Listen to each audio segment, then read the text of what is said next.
got just about 3 or 4 messages asking if I had heard that the rumor around Osceola that somebody had been arrested. Nothing is, there's never been one. There's never been a press conference in her case. I know one of our guys just has a good contact, I guess, with GBI and texted, and he says it's major, but he's trying, but she won't give any clue, but did say it's major. I don't know. Hey, this is Ryan Kruger from Channel 11 here in Atlanta. How are you? I wanted to check in. I've been listening to your podcast. It's great, but there's some sort of major movement in this case. So it sounds like an arrest has been made. You know, obviously we don't know the details of who, what, when, where. Yo, cancel all plans today. I'm going to Osceola. They made an arrest on somebody. Hi, Payne. This is Sally with ABC News. I work with Nightline. For 161 miles, continue on I-75 South. So somebody from Osceola in the administration said that he was arrested and he was a former student. You know, I don't know, was it a confession or a DNA match? But I've been told that it was an arrest. They were questioning Ryan Dukes. He admitted to it while they were questioning him and led the GBI to where he burned her body at. He lived right there, close to Tara. And I thought they said he's 33 years old now. He's a former student. But they said that while they were questioning him, he confessed.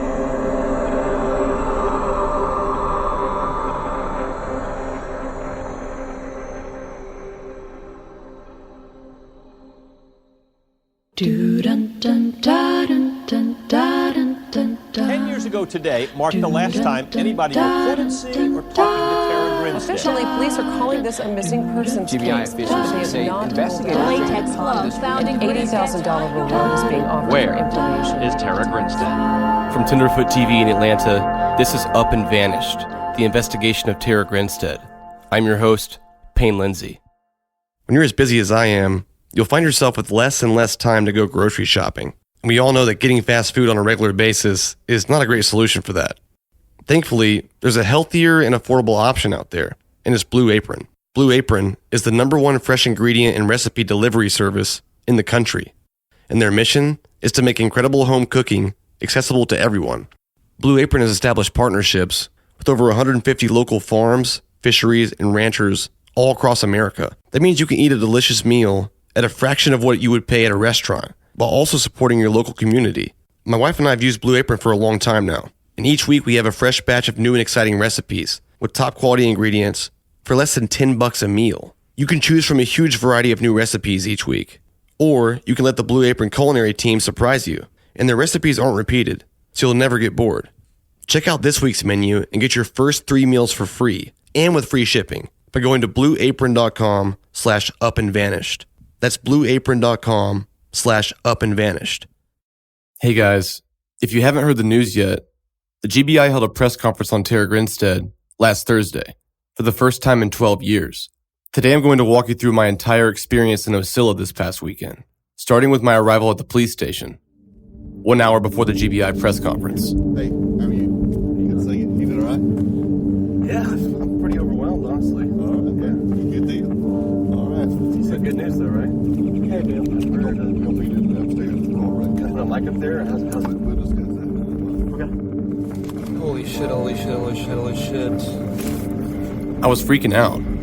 The next place I went was the Osceola Star newspaper to see Dusty. I mean, we were just here the other day talking about this, like thinking that it'll never be solved. So what's this? Dusty already found a picture of the guy, rumored to have been arrested. Oh, I'm overwhelmed right now. Obviously, it's big news. I imagine there's going to be a crowd there. Yeah. The courtroom in Osceola was completely packed to the walls. Every news station in the state of Georgia was in that building. The anticipation was growing as I placed my microphone up on the stand. We all waited anxiously for the press conference to begin. Good afternoon. Thank you all for coming. I know most of you have gotten short notice and all today, but it's certainly worth the drive to come here today to hear what we've got to say. And I really want to begin with a word of prayer from our my pastor, Joey Whitley, and County Commissioner Chairman. And if you would, let's all stand and begin with a word of prayer. Let's pray. Father, thank you that you've allowed us a day that we can come together, Father, for whatever announcements this may be. And God, we just want to thank you that you've been with the men and women that have been for years searching and doing what they could to solve this case. And God, for our community that's been behind our law enforcement. And God, forgive us all of our many sins and shortcomings. For us, in the name we do pray. And all of God's children said, Amen. Before we get started, I just want to say our thoughts and prayers go out to Tara Grinstead's family. Connie and Billy Grinstead are right over here to my right. I'd like to recognize the local community here. As you can see, this courtroom is packed. I also want to take a moment to thank the media. You guys have been just phenomenal in this whole endeavor. The disappearance of Tara has caused not only state and local news coverage, but this has also hit our national news. Please know that you have had an impact, a significant role in this investigation, and I am confident that today we have reached the point where we are in this investigation because of that involvement. On Saturday, October 22nd, 2005, Tara Grinstead went missing from her residence. The Ocilla Police Department responded to her residence. Immediately, they suspected foul play. Additional law enforcement resources were requested. The Irwin County Sheriff's Office and the GBI came in and began a search at Tara's house. Tara's home was searched extensively for several days, which produced little physical evidence. As with all missing person cases, the investigation started focusing on Tara's close friends and associates. Tara was very well known in this community and well liked in her community, so she had many contacts and friends in various parts of the community. As the hours turned into days, days into weeks, weeks into months, and eventually months into years, the search efforts never ceased. Through these 11 plus years, the GBI and other law enforcement officers have received hundreds and hundreds of tips. Each and every tip that came in was vetted and checked against what we had already done in this investigation. Each lead was thoroughly exhausted. Unfortunately, all of these leads ended with a dead end until the last couple of days. A few days ago, an individual came forward and reported that they had information into Tara's disappearance. This information made it to my office, and our case agent, Jason Shadell, was sent out to conduct an interview. This interview generated several more interviews, which was followed up by the rest of our office here. Through these interviews, enough probable cause was discovered so we could swear out an arrest warrant charging Ryan Alexander Duke with the murder of Tara Grinstead. Duke was taken into custody yesterday afternoon, and a warrant was issued this morning. I'm sure that there are going to be many questions. I may be able to answer some of those questions, but in the interest of the integrity of our investigation, I may not be able to answer or respond at this time. Before I take any questions, Connie Grinstead would like to make a brief statement. Please respect her privacy and refrain from asking her any questions. Thank you for coming today. On behalf of Billy and myself, the first thing that I want to do is to thank God for answered prayers. We would also like to thank the GBI for all of their years of hard work and dedication to Tara's investigation. We always believed in the GBI and their dedication to her case. We always believed that it would be solved. We just did not know when. We would also like to thank all of the local law enforcement for cooperating and working with the GBI through the years, as well as many others in this community and beyond. We lived in Ocilla for 8 years. Tara lived with us here for 4 of those years. When we moved here, you welcomed us with open arms and treated us as if we were one of your own. You did the same thing for Tara when she moved in with us, and we are so grateful to you for that. She was able to fulfill many of her dreams right here in Ocilla. She loved being a teacher, and she was very good at it. So many people have been hurt by this. We hope and pray that with time, this community can finally have closure and start to heal from this. For us, this just starts another chapter in a very long and painful journey. We ask that you keep us in your prayers. Our wounds are deep and our hearts are broken. We realize that everybody is going to want answers. You'll have a lot of questions, and that will come in time. But for now, we ask of the media to please respect our privacy and give us the chance to grieve and to process all that has taken place. Thank you. As I stated earlier, I can try to field a couple of questions, but again, the integrity of our investigation takes precedent over everything else. Can you tell us anything about Ms. Grinstead's remains? I'm not allowed to answer that at this time. Thank you. How old was Brian Duke and what was his relation to Tara? What I can say from our investigation was he did attend that high school and graduated about 3 years prior to the incident. Has he confessed to this? Has he confessed to this? Has he been cooperative? I'm not allowed to answer that question. Was he alone? Again, I can't speak to certain aspects of this investigation, so at this time I'm not allowed to answer that either. Do you anticipate any more arrests? That's a very good question, and again, we have several more interviews to do and investigative actions, so it'd be hard for me to answer that at this time. Had you previously interviewed Duke throughout the investigation? I can say that this gentleman never came up on our radar through the investigation. Right now, I'd like to thank y'all for coming. I'm sorry, this is about all the questions I can answer at this time. Again, we have several more investigative actions that we're going to be taking, more people to interview. But we just wanted to share with you guys that we did find the person that was responsible for Tara's death. It was a completely surreal moment, a moment Oscilla had been waiting for nearly 12 years. I felt so many different emotions, all at once. I thought a lot about how to describe that moment. And the only thing I can think of is the final scene in the movie Big Fish, directed by Tim Burton. At the very end of the movie, a son takes his dying father to the water to metaphorically set him free. For years, he had told his son whimsical and seemingly unbelievable stories about his life, full of these mythical and larger-than-life characters. But as he takes his dying father to the river, all of these characters he had talked about over the years begin emerging and eventually surround them. As it turns out, all the characters in his father's life were real people. That's exactly what this was like. Every voice of locals that you've heard in this podcast were all in one room together, shaking my hand, congratulating each other. I always knew these were real people, but they couldn't have been more real on this day. And as sad as this day was, it was also a day of celebration and relief. The community came together as a whole for the first time in a very long time. And in this moment, together, we accepted the truth.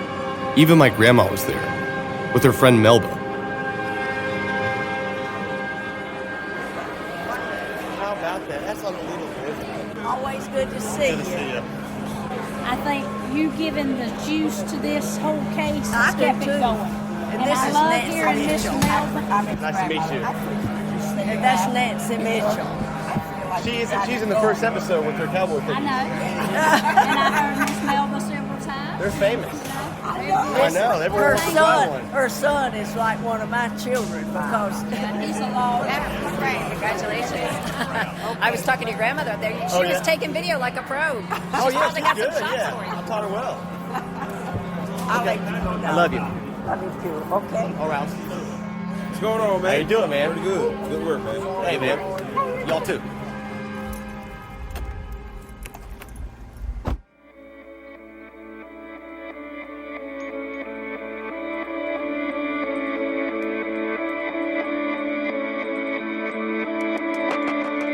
This was the beginning of a resolution, the beginning of long-awaited answers in this case.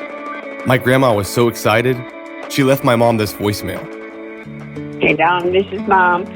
I just now got back. Oh, so I was in the courtroom, and you got to be mighty proud of your son. I'm certainly proud of my grandson. I mean, he really got that that case going again. And a lot of people, the local people who had listened to the podcast, this one lady came up and she said, I want to shake your hand. She said, I've listened to all the podcasts, and she said, you really got this thing going. When the FBI made all the announcements, you'll probably see it on the news, he just thanked the media.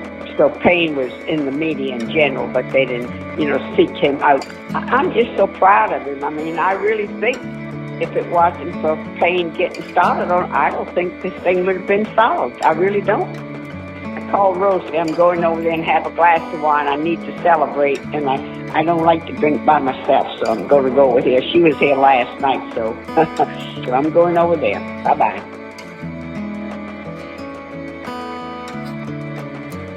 We still don't know exactly why the tipster came forward now, 12 years later. But I hope the renewed interest from the podcast at least helped create an environment that encouraged the sharing of truth throughout the whole community.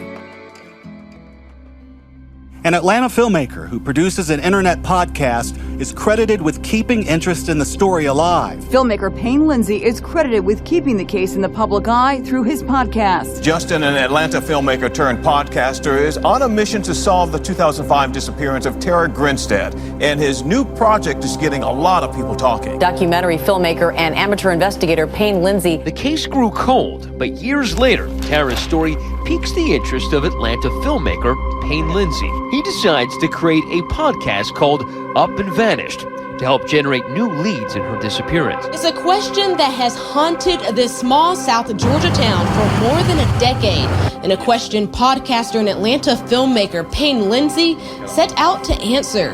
What happened to Tara Grinstead?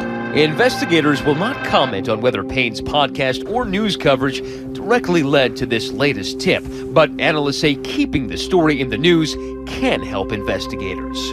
By regularly keeping a case in the public's eye, whether it be on television, radio, podcasts, social media, etc., you never know who's going to see it. His podcast, Up and Vanished, has gained the attention of millions.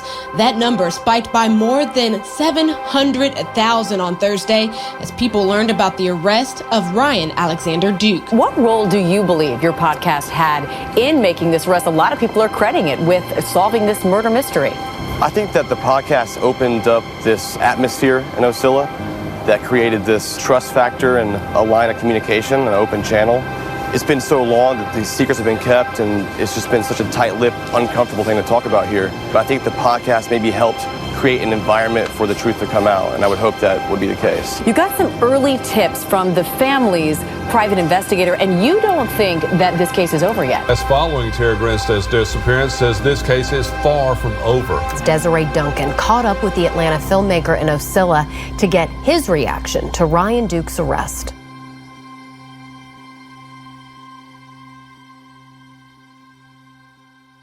Thousands of people seeking home security get ripped off every single day.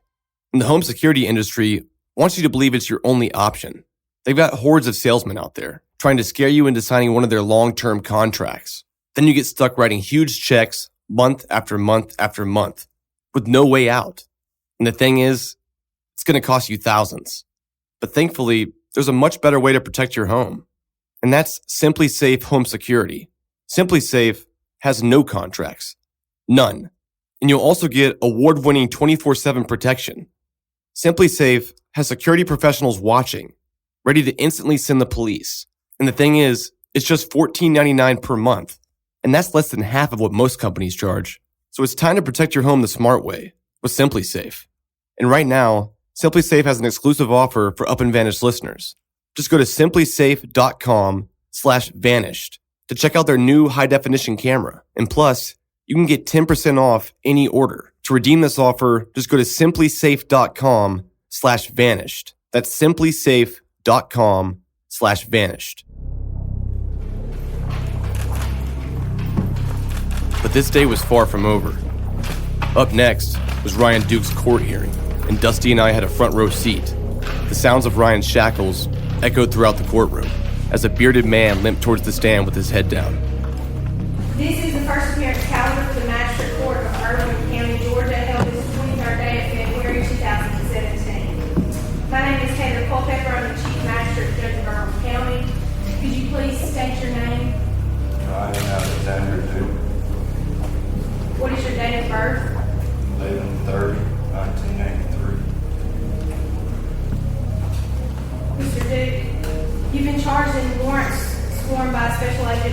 Citizenship Jail with GDI with the offenses of burglary, aggravated assault, murder, and concealing a death in Irwin County, Georgia.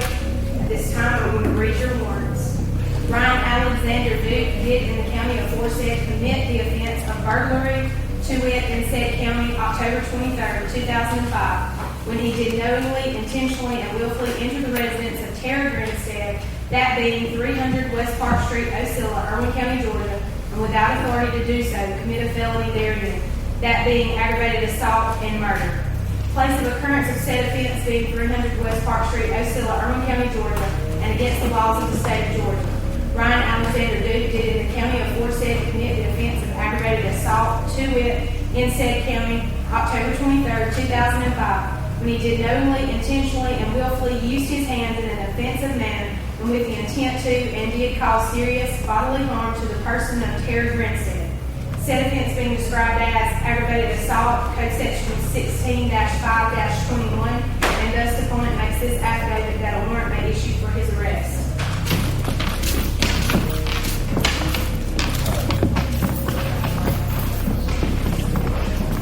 When the hearing was over, I rushed outside to ask Ryan Duke a question before they put him in the police car. Why'd you kill Tara?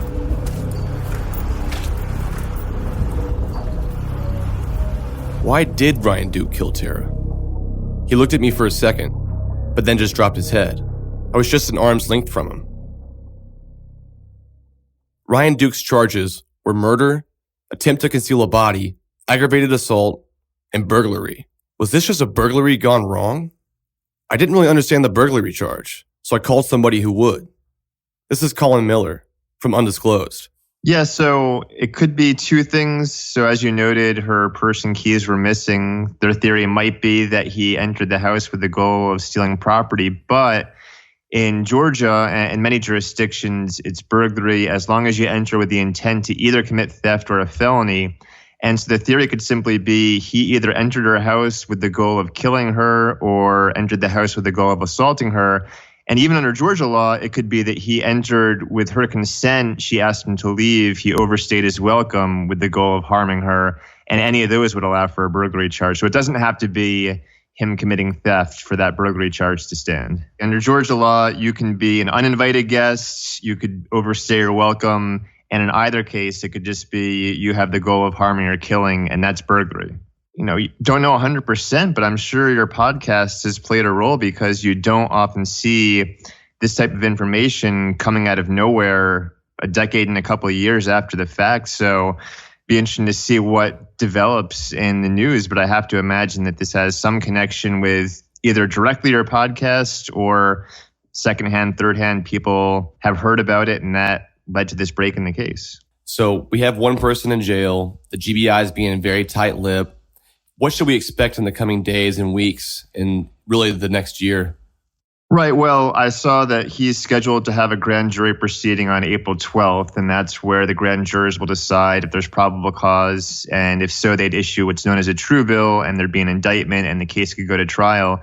As you said, from some of your reporting and the other reporting, it seems like there might be other individuals involved. And you could imagine with that additional arrests and probably people trying to strike a plea deal in exchange for implicating other people. Now, the purpose of a grand jury, it's just like trial jurors are receiving a summons in the mail, and it is secretive, though, as opposed to a trial. And so those grand jurors basically hear the prosecution's case. The prosecution, it's a one-sided hearing. They call their witnesses. They don't have to present exculpatory evidence.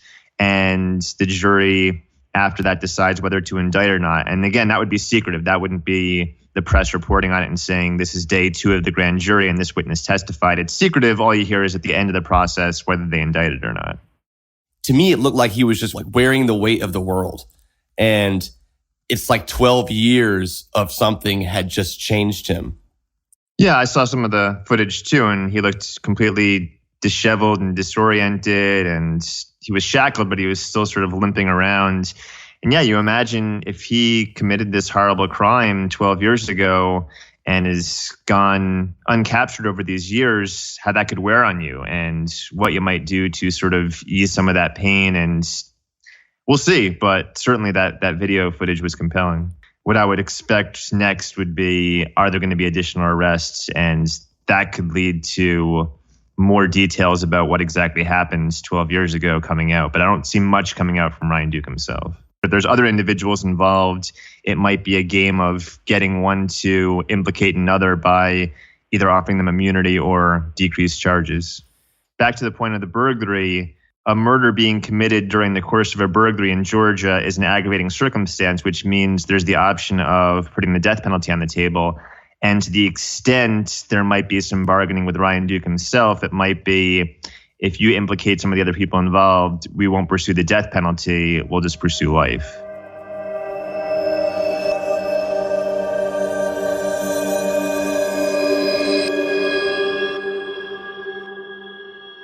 If you think it's time to upgrade your wardrobe, the best place to do it is shopspring.com. They have all the latest fashion, beauty, and lifestyle trends in one place. So no more hopping around from site to site. And plus, it's free shipping and free returns on everything. I've been in need of some new shirts for a while now. And just last week, I went to shopspring.com and was able to find 3 or 4 of my favorite brands in one spot. And the thing is, I can't stand going to the store. Nowadays, you do everything from your phone, and ShopSpring has an amazing app that makes for a flawless shopping experience. At Spring, you'll find all the big brands like Origins, Smashbox, Tory Burch, Club Monaco, Marc Jacobs, Vince, Urban Outfitters, you name it. Every must-have is at shopspring.com. Bottom line is, if you need some new gear, the best place to do it is shopspring.com. And right now, Spring has an exclusive offer for Up and Vanished listeners. Use my code VANISH at checkout to take 20% off your first purchase. That's shopspring.com, promo code VANISH for 20% off everything. Shopspring.com, promo code VANISH. Once the day was over, I immediately searched for anyone in Ocilla who knew Ryan Duke. I had to know more about this person. After hours of digging, I found a former high school friend of Ryan's, and he agreed to meet with me. I grew up in Irwin County since the 2nd grade. Gotcha. So Ryan and I, he was probably born and raised in Ocilla. So there wasn't a grade that we can't remember not being together. He was a good friend of mine. He was a really nice guy. You know, and when you're in high school, there are cliques, but it's not like you're a mafia of any type. So to say the word loyal is odd, but he would be a loyal friend. He would be that guy. If you needed, he's there. He was a good guy. Does this surprise you? Very much a surprise. I would have never thought this. And I know that is a cliche. I have seen enough TV and listened to enough My Favorite Murders to go, yeah, you never expect it. Never in a million years. Anything about him that you could look back and say, well, you know, I don't know.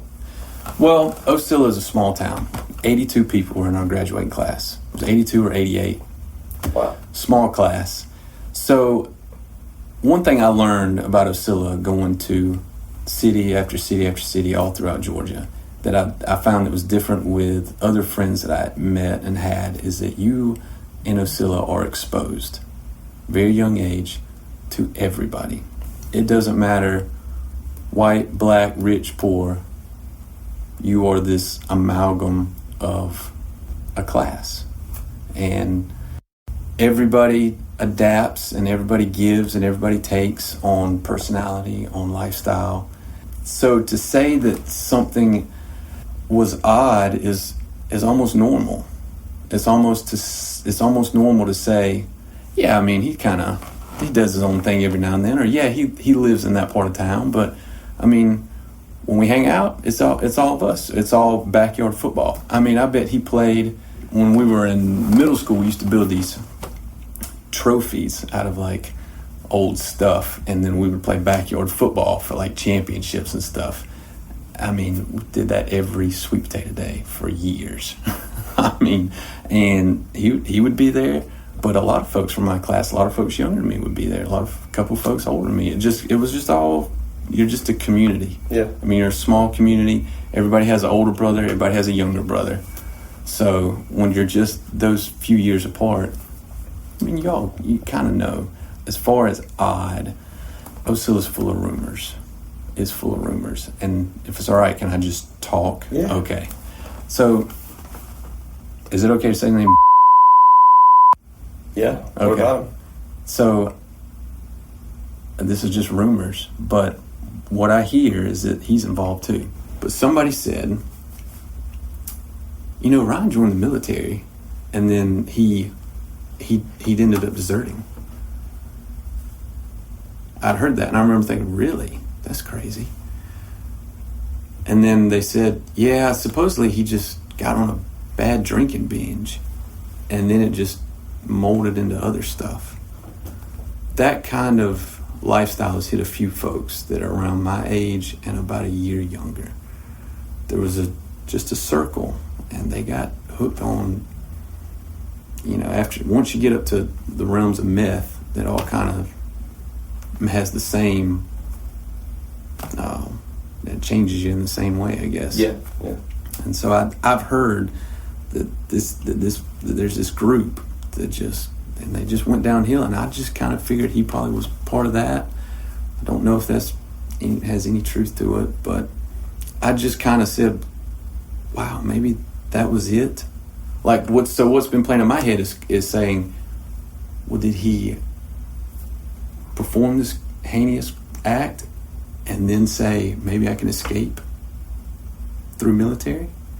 I mean, there's pictures of me and him hanging out in my room that are just like at graduation. I mean, we're arm in arm. To be honest with you, when I saw him in the courtroom, I saw him and I just thought, there he is.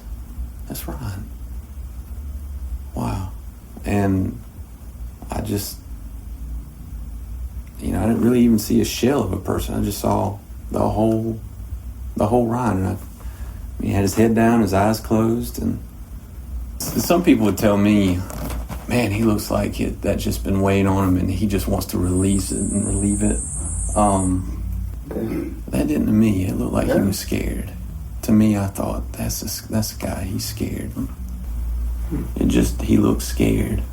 He looked really scared. And if anything, I really felt like I just wanted to just say his name, just say Ryan. Yeah, I just kind of wanted to say, are you okay? I mean, there's nothing I could do to make it okay, and I definitely don't want to be the judge, the jury, or any part of it. And I don't have a right to be. You know, now it's complicated. If it was all the rumors were simple. All the rumors were like, yeah, but it's him, and it's crazy, and it's all this, and it just makes sense. But now it's complicated. Now it's some guy that's not connected, and the loyal Ryan, the Ryan that was, I mean, the loyalty part of it was for sure a product of being in Ocilla, not belonging to a little clique in high school, not judging, not having to be in a certain group of friends. Let's take for instance, in Atlanta, if you play guitar, more than likely if somebody's in your class that also plays guitar, more than likely there's not necessarily in your school, in your classroom, but in your graduating class, they may do something. If you have a science thing, there's more than likely there's some other science people. In Ocilla, you get one, if you're lucky, of uniqueness, and anybody unique has an uphill battle. It can have an uphill battle.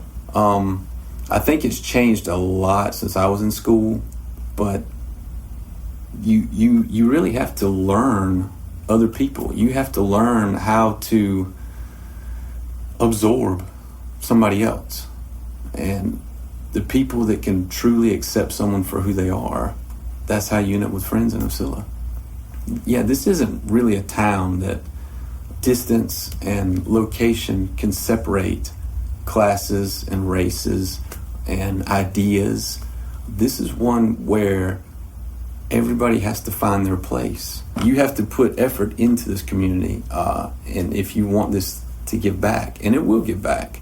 To me personally, I think that's what a lot of America is kind of going through, some of there's a lot of small communities going, yes, we exist. We have the voice. We are part of this whole thing. I would say Osceola can be strong. I would say, I mean, you could just go to a football game and see that. You can let us ride to state and you can see that. You know, I've seen us play some private schools at the state championships and semifinals and stuff, and we come up there in busloads and they show up sitting down. I mean, we're the inventors of rocks in a can, just being loud. You need help with anything, anybody will help. There is no divide. I think the town is feeling relieved. I think they are. I think they're feeling like they can put it down. I think they're very confused. I think everyone's very anxious. I think everyone is asking why. I don't think anybody saw it coming in this direction at all. I know I never would have. I've said this a couple of times. I said, I hope that the town offers apologies for a lot of the rumors. I think there are some people that evidently are owed some real apologies, because in a small town like this, there's nowhere to go. You carry a rumor like you carry a cape. But he had to have been 20 years old, 21. There's no way he did that by himself. He wasn't a dumb guy, but he wasn't sophisticated. So for the things that I've heard that happen, that's sophisticated. He's not a resourceful guy. I never thought of him as resourceful. So I couldn't imagine him. You had some supposedly just, the GBI, and they couldn't crack Ryan Duke? That doesn't make sense on its own, to me personally. Where did come in the picture? Actually, I heard both names first. So as being a classmate, you hear real quick, hey, did you hear that these two guys are involved? So I heard both names originally, but then they said, but I'm pretty sure Ryan confessed. I thought, holy crap, really? So I knew was crazy. I knew he was off, and he was off all through high school. He was an off guy. He was nice. I'll put it to you this way, because a ton of my classmates have called, a ton of folks have been calling me. So I've had practice kind of explain this. If you just said, dude, you know Ryan killed a guy? I would say, I guess I could see that, really? But if you said, did you know he killed a guy and then he did what all the rumors are? I go, no way, he didn't do that.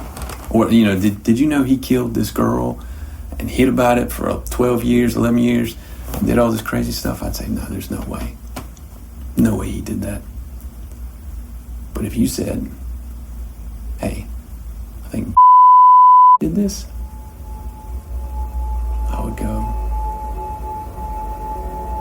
he's kind of crazy like that. So, where is I don't have a clue. I really don't know. I just rode by his house, his car's not there. Yeah.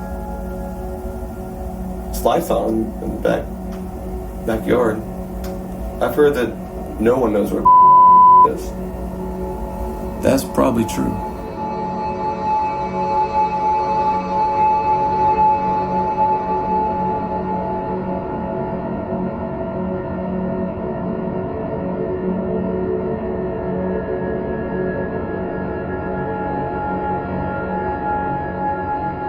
I'm censoring this person's name because this is still an active investigation.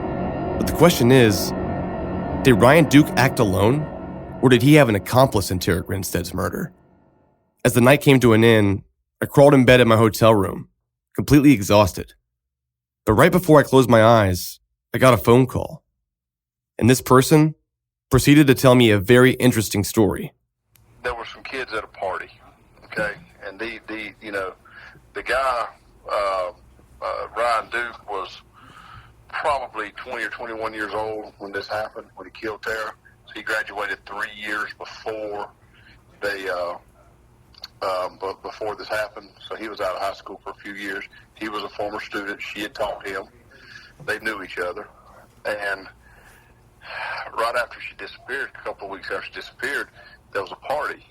And this kid was talking. He was drunk, and he was talking about having killed Tara and dumped her body at a pecan orchard in Fitzgerald. Ryan Duke was saying that? Ryan Duke said that. And someone told, there's another one. This is kind of weird. Okay, this is kind of weird. There's another kid that they're looking for, same age, around the same age. His name is... Somebody called me today, a friend of mine who followed this case really closely over the years. And she sent me, the guy said, there's been an arrest. She sent me the name, Ryan Duke. I said, yeah, that's him. And then she calls me, and she says, is this the pecan orchard story? And I said, yeah, it is. Yeah, how do you know? She said, we heard about this 10 years ago.